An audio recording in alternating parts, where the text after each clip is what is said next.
Welcome back, ladies and gentlemen, to Pro Wrestling Throwdown for the week of January 9th, 2021.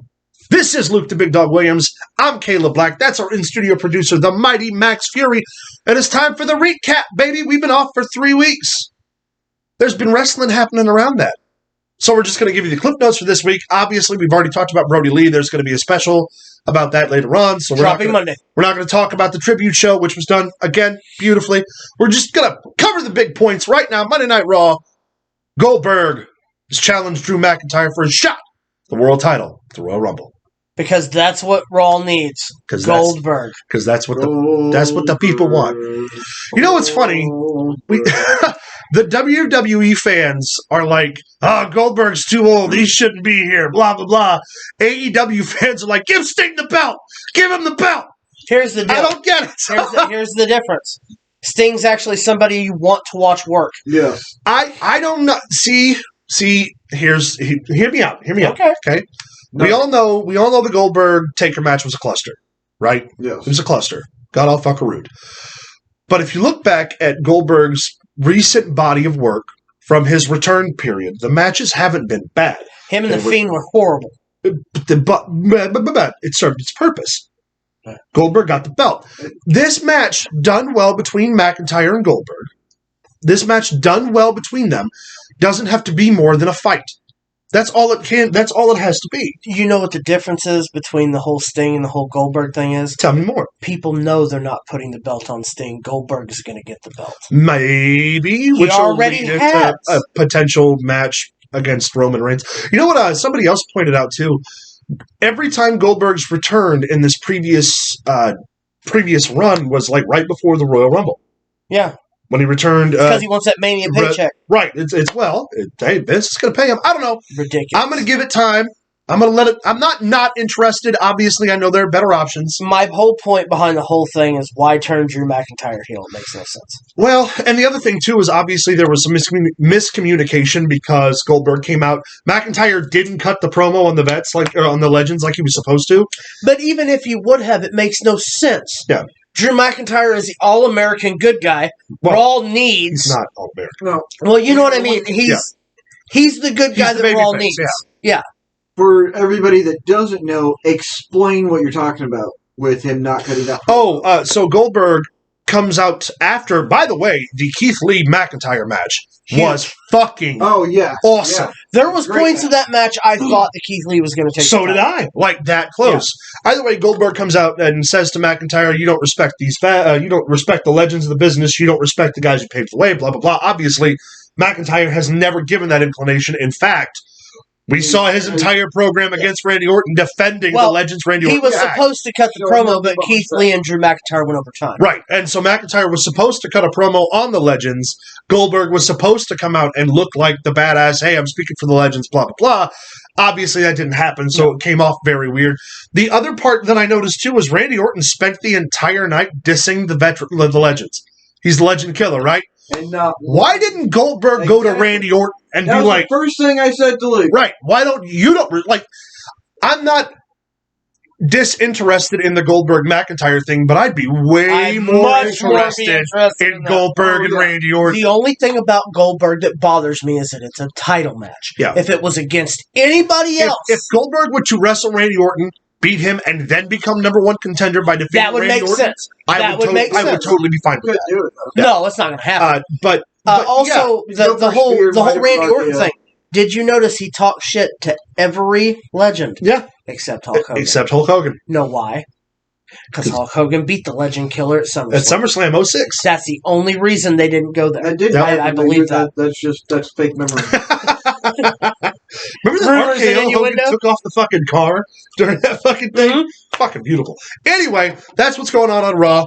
Randy, go ahead, please. Don't want to be remiss. Randy Orton and Jeff Hardy had a classic. Oh, yeah. Everything you would have expected between those two took place. And they've wrestled each other. Freaking ear gimmick, dude. You know his fingers had to smell after that. Oh, no, I don't want to think about that. Not a whole lot. Yeah, but now you do nothing to think about that. Not a whole lot happened on Impact. We did see at the end of the broadcast the attack from the Bullet Club on Swan, and the Motor City Machine Guns leading into Hard to Kill. Yes. Genesis just happened this previous yesterday. No, Genesis happens tonight. Yeah.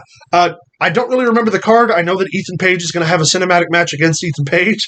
Karate Man. Yes. Karate Man, which...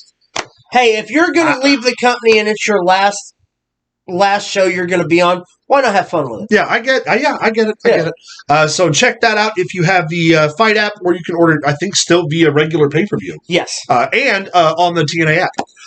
NXT, Wednesday night. Fucking killer show. Pretty good show. Damian Priest and Karrion Kross having a commercial-less, solid 20, 22-minute match. That was great. It was a fight. It was two big dudes who know what the fuck they're doing. Awesome. Also, we forgot to mention that Damian Priest and Rhea Ripley's losses are because they're getting ready to get called up. Which good match. It's fine. Sure. If you notice, too, Damian Priest is the only guy on NXT whose promos get produced like WWE promos. Yes. With somebody in the background with somebody with a microphone. He's the only one they do that for. Obviously, Vince is going to be a Damian Priest guy. I just want to know, we've been saying it for months, the leg slapping thing. We all know how Randy Orton feels about the leg slap. This could be interesting. We could get a legitimate little behind the curtain storyline out of it, where Damian Priest can get in the ring and Orton can just drop him with a fucking. Imagine dropping that 6'7" motherfucker. No, right? Orton just gets all the way up. Beautiful. If there's anybody who's got the fucking ability to get up high enough to hit a drop kick on him, it's Randy. Yeah, Randy Orton's got the size of that. One of the best drop kicks in the business. Randy Orton could have drop kicked Andre the Giant in the face. It's true. I don't disagree with that. I don't think he'd have bumped for Orton though. No, I'm saying he's got that ability. Continuing on with NXT, we did see the last woman standing match between Rhea Ripley and Raquel Gonzalez. Yep. Also, damn good match. Yeah, wasn't bad. And the main event, the NXT World Title. Balor and O'Reilly, too. Match was great, but... not as good as their first one. But I think the reason it wasn't is because we weren't expecting it to be good, the first one. Yeah. And when it... was a surprise. Yeah, this time we kind of went in with oh my god, this is going to be like the other... And it was. And it was, yeah. Also, they didn't have the legitimate injuries, which kind of made it look better and made it feel like more of a fight. Also, Balor retains. Yes, so Balor is still your reigning and defending NXT champion. He should enter the Rumble. He really should enter the Rumble. Oh, Gargano and Theory have declared for the Rumble as well. You know what so NXT members are going to be participating. If Balor was to win the Rumble, Goldberg takes the title, Roman takes the title, and Finn Balor's I challenge you both for all the gold. And unify the world titles? Unify all three championships. Down. I am down with unification. What if Goldberg beats Drew McIntyre and then The Miz cashes in, pins Goldberg? Could very well happen. We don't know. AEW Wednesday night. Part 2 of the Wednesday Night Wars. Yes, New Year's Smash? Yeah. Part 1. Part 1, yeah, there's part 2 coming up. Stay tuned for CM Punk's debut next week. Maybe, I don't know. We'll see. Let's talk about that main event. Kenny Omega and motherfucking Rey Fenix. Tore it down. Best championship match I've seen in the last 12 months. Tore it down. I would really like to see... Obviously, I know that they're going somewhere else with him and Swan, but I think him and Phoenix for that AAA title in a rematch would be fucking awesome. I think Rey Fenix really picked up the ball and showed that when it comes to luchadors, you get the Metallic and the Dorado and all those. Dude, if there was anyone to be the successor to Rey Mysterio, it's Rey Fenix. I can't disagree with that. Not at all. Or maybe Draco. Also, after the main event match where Kenny Omega retains the AEW World Championship, the Bullet Club reunites. We first see the return of the Good Brothers, who basically stormed the ring and beat up, Brian Pillman, feeder talents. After kicking Moxley. After beating the piss out of Moxley. Which, by the way, Doc Gallows' punches, his mounted ground punches, are the best mounted ground punches in the business. Because they're real. That's because you thought he was that good? Seriously. Watch him fucking just start hammering. They're the prettiest fucking punches. And then, of course, the Young Bucks hit the ring. They fucking, what are you doing here? Blah, blah, blah, blah, blah. swerve you, too sweet in the middle of the ring. Nice little pop to the Bullet Club. There was a little bit of a Twitter exchange between Tama Tonga and some of the other NJPW talents about a cease and desist order, which is fucking great. Obviously could lead into the possible NJPW joining the fray. You know what I find interesting? Those people who were talking about the cease and desist order, there's only one person in professional wrestling who has the right to ask for that, and that's Finn Balor because he created the Bullet That's Club. right. Him and who? Gallows and Anderson. Well, but Tama Tonga was also the original member, was he? No, Bad Luck Fail was. Okay. Tama Tonga got brought in after AJ. AJ ended up taking over after Balor. But yes, Friday Night SmackDown, Big E defends and retains the Intercontinental Championship twice against Apollo Crews. Also, damn good match. Yes. SmackDown is really hitting a good groove. SmackDown has been putting on predominantly really well-built matches for a while now. Yeah. Raw's just finally starting to catch up. Yeah, SmackDown's an enjoyable wrestling show to watch. It's progressively getting better. Let's talk about the new number one contender for Roman Reigns' Universal Championship. Adam Page. Adam Pearce. Adam Page. Same thing. The Hangman's? Yeah, he is. Now, there are going to be casual wrestling fans who are like, oh, Adam Pearce isn't a wrestler. He's blah, blah, blah. Adam Pearce is a former 3-time NWA World's Heavyweight Champion. You put some respect on that. You put some respect on that man's name. They're building him as the whole, I'm not a wrestler, blah, blah, blah, yeah. Is going to make the Rumble match that much more special. And he is going to, and I've worked, not obviously worked against him, but I've been in the locker rooms with Adam Pearce. Genuine, legit dude. I did.